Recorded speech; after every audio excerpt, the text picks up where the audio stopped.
It's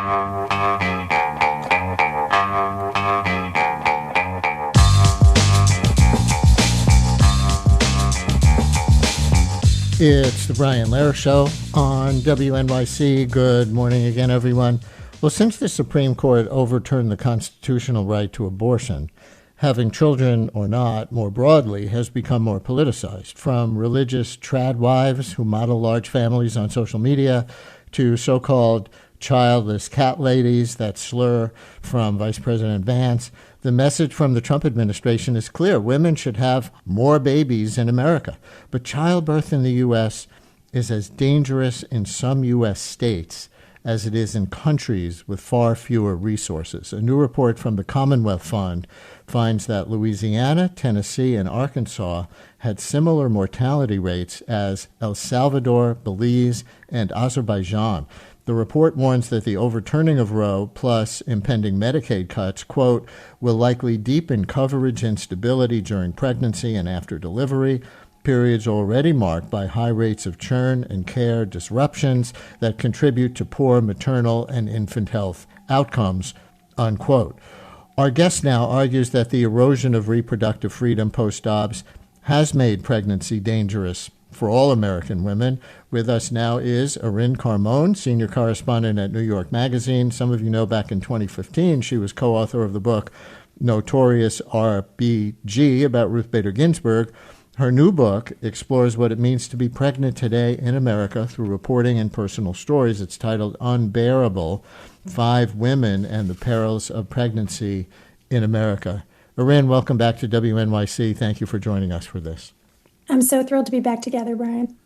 And you write, the end of Roe versus Wade, allowing about half of American states to enact abortion bans almost overnight, has already brought unimaginable pain. It has also exposed how broken the existing system already is, shaped as it is by the same values that animate abortion bans. What are you looking at?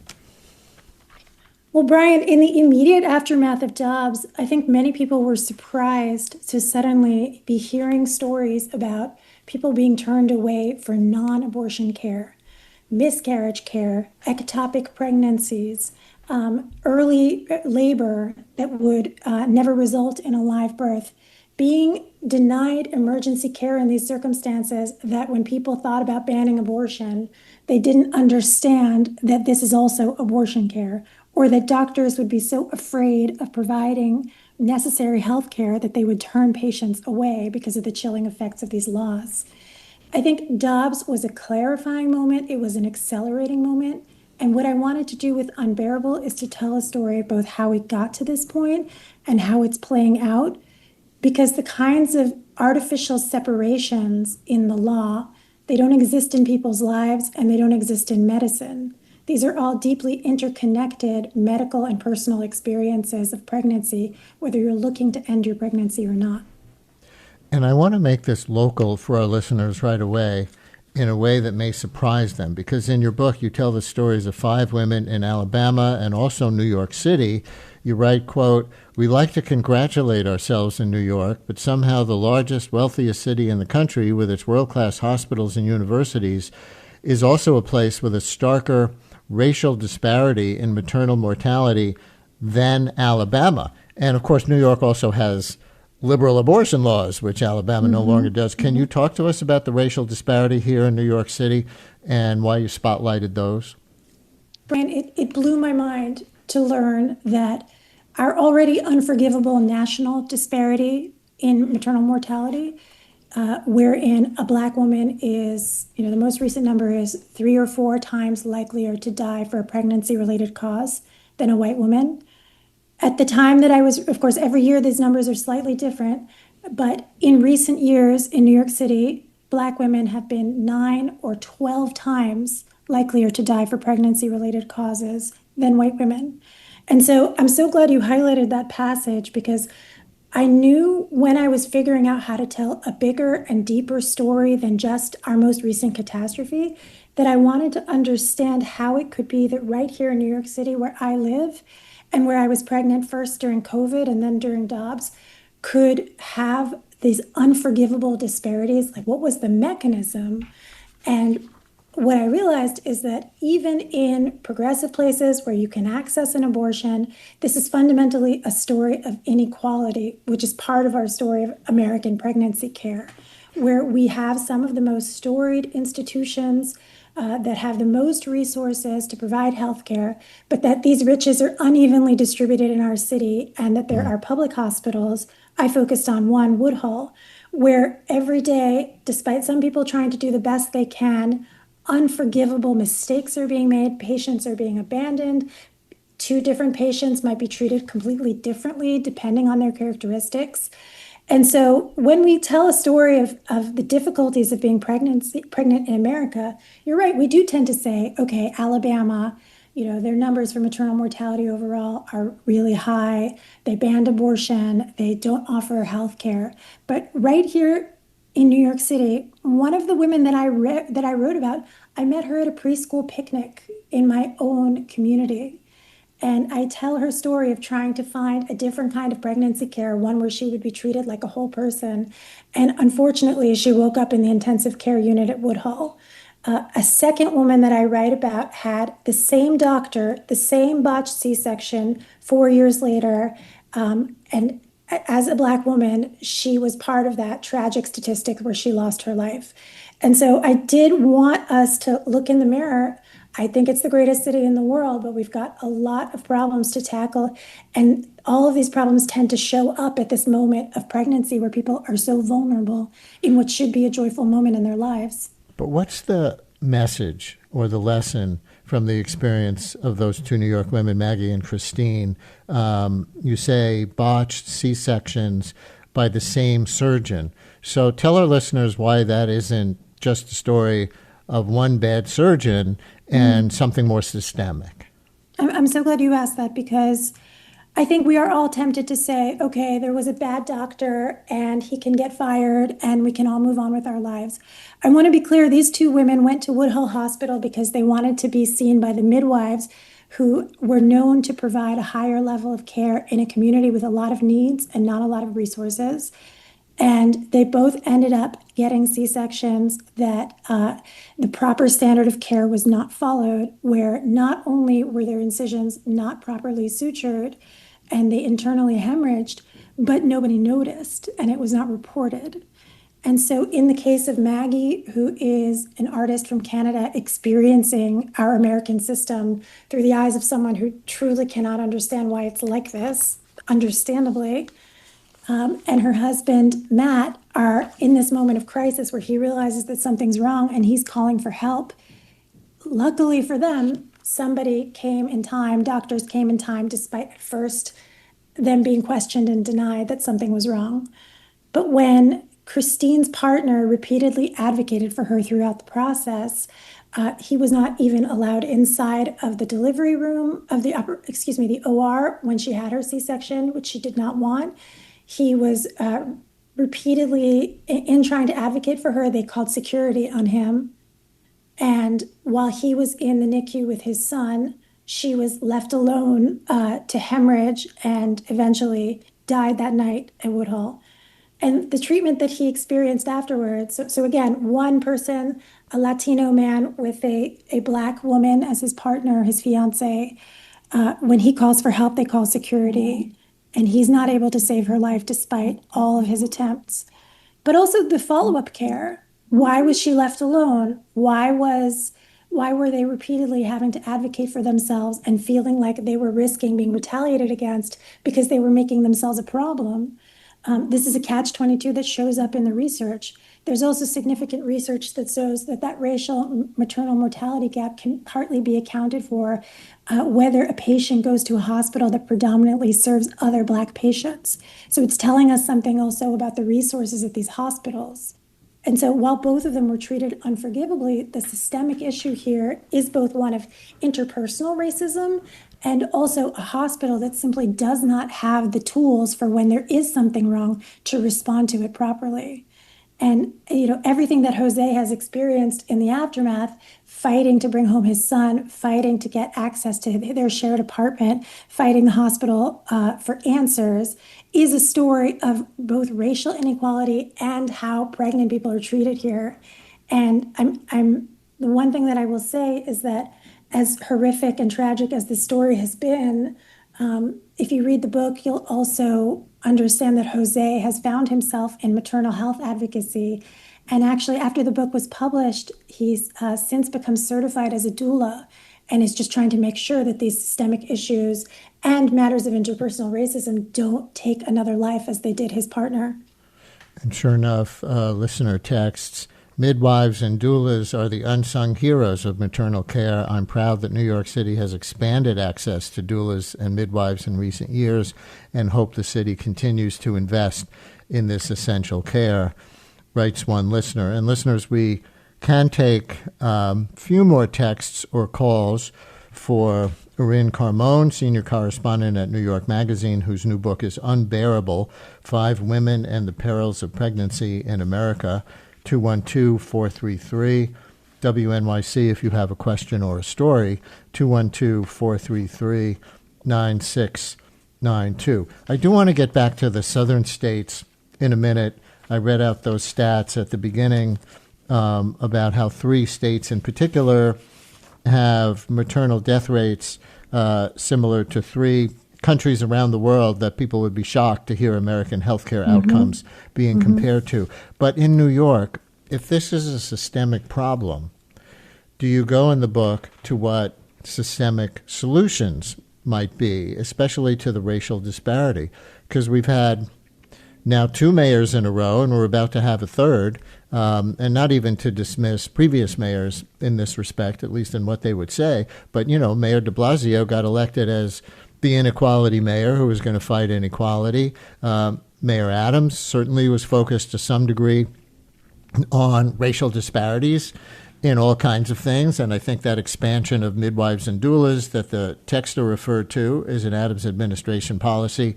Now we have Ron Mamdani coming in, who's obviously running to improve conditions for the working class, as he frames it, to reduce all kinds of disparities, certainly health outcome disparities. What's the systemic answer if word of whatever you say can get back to Mayor-elect Mamdani? Well, I certainly think that expansion of midwives and doulas is extremely important. I will say that having reported a little bit on the citywide doula program, I know some incredible advocates who are doulas who have been in the system who had to drop out because they weren't being paid in a timely fashion and they needed to support their own families. So I think also making these programs sustainable. Midwives provide much of the same care that obstetricians do, but they're reimbursed for less. So it's often an economic problem providing access to this kind of care. Somebody just said to me, I just did an event with a midwifery practice, ULA, where I delivered my second child. This idea of everyone needs a midwife and some people need a doctor too. I think expanding access to that as the threshold of your care, making sure that people have access to healthcare before they become pregnant to address any kind of underlying health issues that they have. But some people are going to need medical care. They're going to need surgery. They're going to need emergency care. And I think the hospitals in people's communities are failing them when it comes to that kind of critical care. The doctors there are paid less. The staffing ratios are more challenging. Many people quit during COVID. Many people were put on, long night shifts. In the cases that I wrote about, they were put on night shifts when the doctor in this story was 72 years old and had just been hospitalized for COVID. So I think actually giving them the resources that they need when they need to provide advanced care, because it shouldn't be that people have to leave their community just to not be, end up a statistic. Chloe in Washington Heights, you're on WNYC with Erin Carmone. Hi, Chloe. Wanted to give my perspective on this as a midwife who works in a hospital that serves almost exclusively patients who receive Medicaid. I just wanted to, provide that perspective because a lot of people don't know this, but midwives are the primary care workforce in the public hospital system, serving low-income patients, doing the best that we can with very little resources and even less institutional support, including abortion care. So I would love to see these conversations include the input of midwives. because I find that they rarely do. Here you are. What would you like to add? No, I just wanted to highlight the fact that, like you mentioned at Woodhull, there are midwives who are really on the front lines, really, and I know many of them personally, trying their best to deliver the very best, safest, and most respectful care. But, it's just little resources and little support for our work, little understanding for our work, and also the pay is not very good either. Thank you for your work, and thank you for your call. Anita in Queens, you're on WNYC. Hello, Anita. Hi, Brian. So I participated in a documentary several years ago, exactly mirroring the book, where two families tragically lost family members because of the lack of care and attention. And I feel like we're screaming into the void because we've been talking about this for so long, and there's been some progress, but as the author points out, it depends on where you are, what you have access to. I currently have a daughter-in-law who's expecting for the first time, who had to go to the emergency room the other day. And it's a part of Georgia that I'm terrified because the attention, the experience, to me, is a window into what I'm afraid for. The lack of access, the lack of, care, and all of that. So it's absolutely terrifying to me. Anita, thank you very much. Disturbing as that is. And as we start to run out of time, Erin, I did mention in the intro that new report from the Commonwealth Fund, and she talks about Georgia, obviously a southern state, report that finds Louisiana, Tennessee, and Arkansas had similar maternal mortality rates to El Salvador, Belize, and Azerbaijan. Obviously, just, an incredible outrage in a country with the resources of the United States. Yes, and in the Alabama chapters of the book, I lay out some of the challenges. I write about a heroic obstetrician who's trying to partner with midwives and open up a birth center in the former abortion clinic once Dobbs makes it impossible for her to provide abortions there. But the barriers just to providing access to safe birth in a so-called pro-life state are significant. We have our own set of challenges here in providing this kind of care. In Alabama, expensive real estate and regulatory challenges are not the issue. The issue is the doctors have a monopoly on birth and they don't want to give it up. I think that and we're also, as you mentioned, on the precipice of many people losing access to Medicaid. There's a pregnancy carve-out technically, but we understand that somebody is a person before they become pregnant who deserves access to health care. I always say that although the book is called Unbearable, that the unbearable does not have to be inevitable. Pregnancy is inherently a time of both vulnerability and power, but there are so many mechanisms in the United States where we choose to take that power away from the pregnant person, and we leave them in dangerous situations at a point where what we need is support. And so these are all intentional choices. They show up differently depending on where you live. And by the way, to the caller who's worried about her daughter, all week, I have been hearing from people who are saying that they're specifically choosing not to have children because they're so concerned about the healthcare environment in this country post-Dobbs getting even worse. So at the same time that you have the Trump administration telling people to have more babies, RFK called it a national security threat that people are choosing to have fewer babies. Patients are being abandoned at a point where they might otherwise undertake this. This is a choice. I want to play, before you go, one clip. You can't put a soundbite in a book, but we can pull it on the radio, something that you referred to in the book, because you tell the story of Dr. Yashika Robinson. This is a clip of her in 2022 in a House Judiciary Committee hearing about abortion access being questioned by future House Speaker Mike Johnson. Johnson speaks first. Do you support the right of a woman who is just seconds away from birthing a healthy child to have an abortion?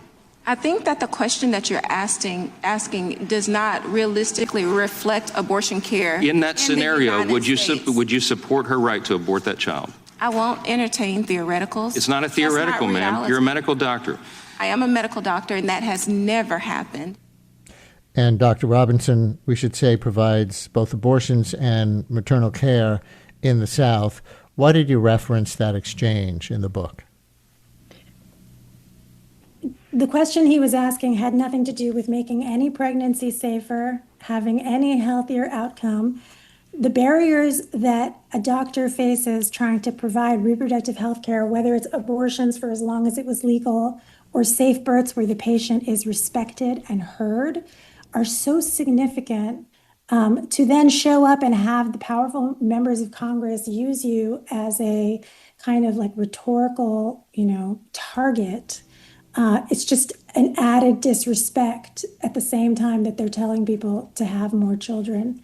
I did really want to say that the reason that I wrote about Dr. Robinson, too, is that historically, abortion care and birth care were not separated. They were both provided by midwives. Abortion was not illegal at the founding. This is a 19th century phenomenon when doctors took over medical care. And I wrote this book because when Dobbs was handed down after my entire career of covering abortion rights and the court and as how it plays out in the country, I was 8 months pregnant and I was reading, just as I was listening to Mike Johnson, I was reading Sam Alito describe what he thought a pregnancy was by quoting the Mississippi law, by saying, at this point, this happens, at this point, this fetal development happens, and the unborn child has taken on the human form in all relevant respects, is what he quoted. And I looked in that decision and I could not find a single mention of the reality of being pregnant in America. Even for me, as a joyfully pregnant person, what it was doing to my body, my very bones, it was leaching my calcium, it was changing the shape of my eyeballs and my feet. It was putting me at great risk of death, as you say, commensurate with countries that have far fewer resources than we do. And instead, that burden and that transformation were completely erased. And I hear that same disrespect in Mike Johnson questioning someone who, after all, is trying to provide care to their patients regardless of what kind of pregnancy care they need. And it's kind of how we got in this situation in the first place, is that disrespect. Erin Carmon, senior correspondent at New York Magazine. Her new book is Unbearable: 5 Women and the Perils of Pregnancy in America. And if you want to see Erin at a book event, you can do so later today, 5:30 this afternoon at NYU's Birnbaum Women's Leadership Center. That's at 40 Washington Square South. In Manhattan, again, NYU's Birnbaum Women's Leadership Center, 40 Washington Square South at 5. Brian, I'm so sorry to correct you. It's on November 12th, Wednesday, November 12th. Oh, I'm sorry. I had that as tonight. So it's next Wednesday. Next Wednesday, November 12th. Is it 5:30? Do you know? It is at 5:30, yes. Okay, sorry about that. But thanks very much for coming on and sharing your book with us. Thank you, Brian.